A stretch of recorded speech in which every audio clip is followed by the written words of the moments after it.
What is up, everybody? Today we're going to be taking a look at what is happening in the rental market across the country and in Ontario specifically. And the news is not very good.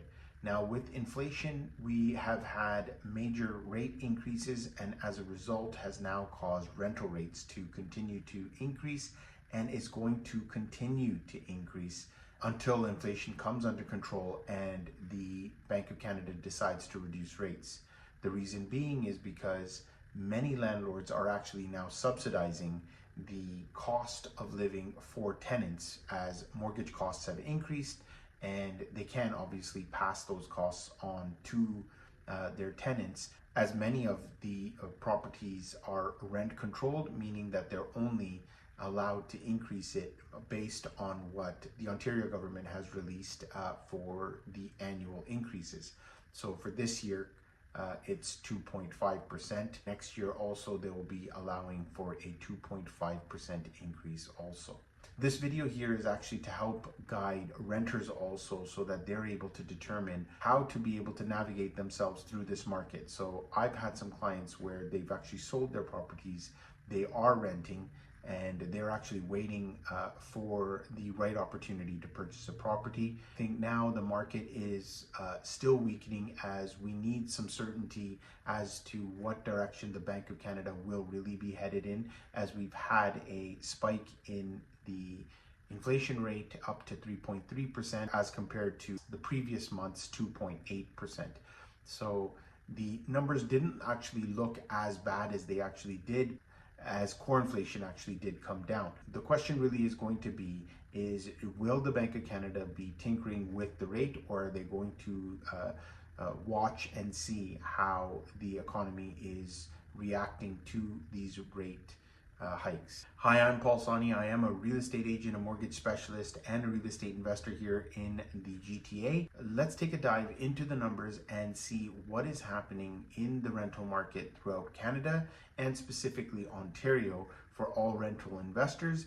And if you are a renter, take a look and see what the average prices are. We have not really seen a retraction in rental rates. I mean, there was a slight retraction in June, but the rents have continued to increase. Obviously, for August, they will be up again, because that is usually one of the highest periods for students who go into rental properties. So the prices will be higher, and more than likely, even till the end of the year, you'll start seeing prices still remain high. 1, 2, 3, 4.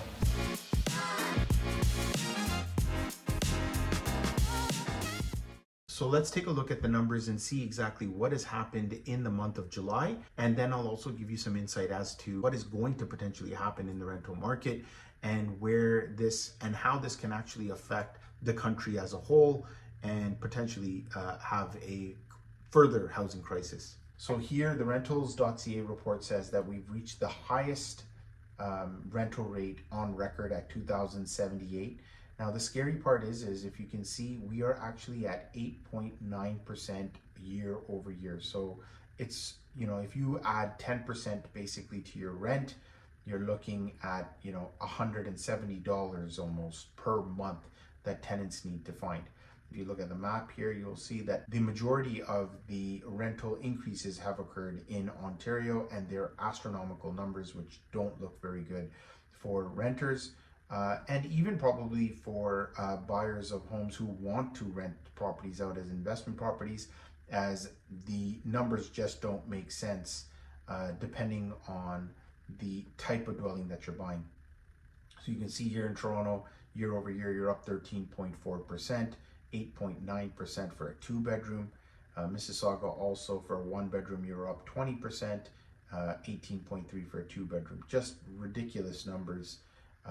For tenants to actually find that type of money to pay for their rent. Everything, look at Brampton here, is up 25.5%, 21.5% for a 2-bedroom. If you're looking at 2,000, you're looking for another $400 more of rent. It's just ridiculous. And I don't know exactly how you're able to continue renting a property that is outside of the rent control and you're going to be in bigger trouble. So homeowners are already dealing with that shock, but now tenants will also have to deal with the same shock. Here you can see how rents have moved throughout the years. And so here you can see in July of 2019, we were approximately 1,800.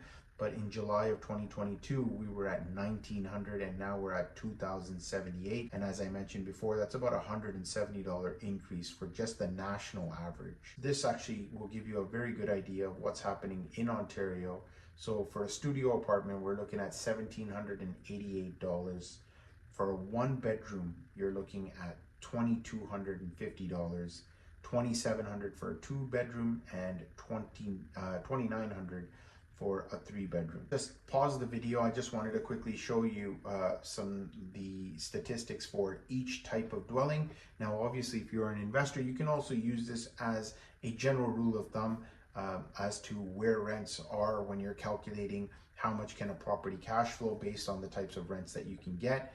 You can see here in Toronto, we're looking at increases for each type, like studio apartments, because people are not able to probably even afford their one bedrooms, are now gone up to 16%. And a studio apartment is roughly like 350 square feet to 400 square feet. So now another statistic which is quite frightening is when people actually rent just a room out.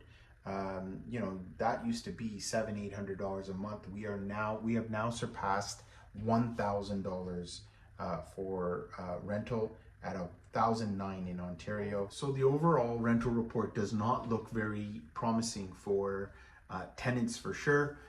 It's also going to be a little bit of a tricky situation for landlords, as they need to figure out where that happy medium is going to be for holding a property or selling it off. And they potentially even can be selling it off for a loss simply because they can't afford holding the property and subsidizing it, which then has a result of the tenant having to vacate the property. Dealing with landlord-tenant boards, that's obviously something else, and we can discuss that later, but that is the snowball effect and how bad this could get if rents continue to increase. So here's the issue. The main thing that everyone's been talking about is that there is a housing crisis. We've got increased immigration, and we don't have enough housing to even support what the domestic economy requires, on top of all the new immigrants that need to rent. Now, by incentivizing homeowners to go out and purchase homes, they're not really interested because the interest rates are quite high and they're not cash flowing. Therefore, they're going to be negative cash flow subsidizing tenants. That's not going to be a good situation, and the net effect is only going to be higher rents. On the other side, you're also going to see the lack of investments made by these investors. Therefore, you're going to have homes just sitting there that no one wants to purchase. So there could be some bigger problems down the road in the housing sector if investors decide that, hey, I don't want to hold on to my property. I want to be able to cash out because I'm paying too much every month to cover the bills.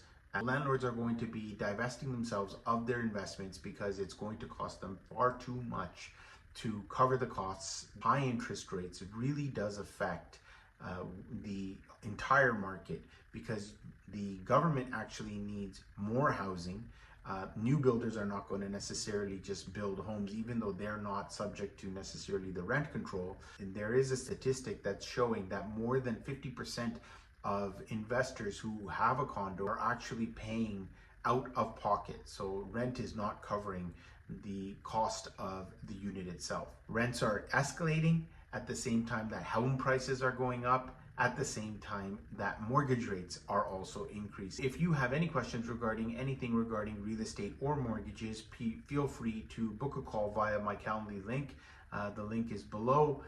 It's a very simple process, and we can discuss whatever questions you may have. Please like, subscribe, and hit that notification bell if you found this video of any value to you, and we'll see you on the next one.